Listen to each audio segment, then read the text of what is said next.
Hello my dear friends, welcome to GVS vision Garuda పురాణం.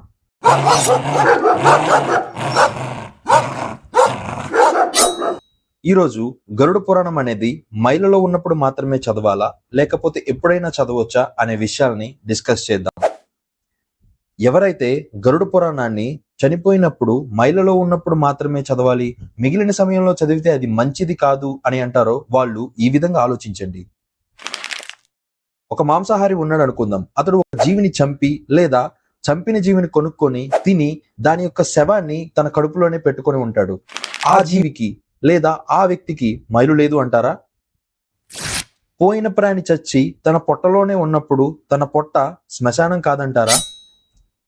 జనన మరణ పాప పుణ్యాల గురించి చెప్పే గరుడ పురాణాన్ని నిత్యం చదవకూడదు అంటే బ్రతికున్న జీవును చంపి లేదా చచ్చిన శవాన్ని తన శరీరంలోనే అంటే తన పొట్టలోనే ఉంచుకున్న మనిషిని శవాలు తినే అఘోరి అనాలా, లేకపోతే శవాలని భుజాల మీద వేసుకొని తిరిగే విక్రమార్కుడు అనాలా?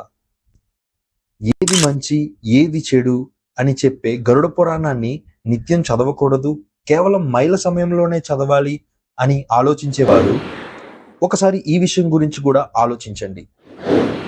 చనిపోయిన ప్రతి సమాధిపై తులసి చెట్టు కడతారు.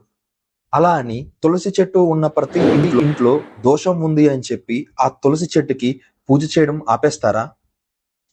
అలా తులసి చెట్టుకి పూజ చేయకుండా ఆపేస్తే వాళ్ళు మూర్ఖులే.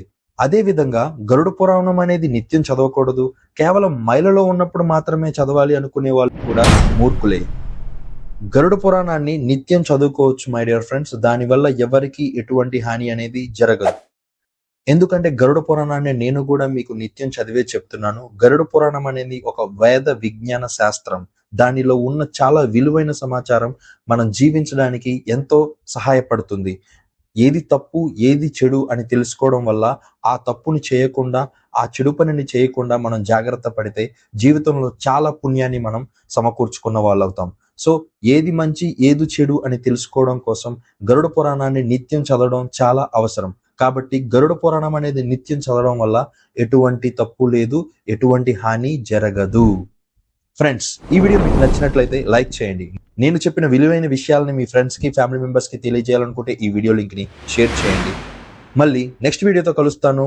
నేను వీడియో పెట్టగానే మీకు అప్డేట్ రావాలనుకుంటే మీరు నన్ను ఫాలో అవ్వండి. Bye, thank you.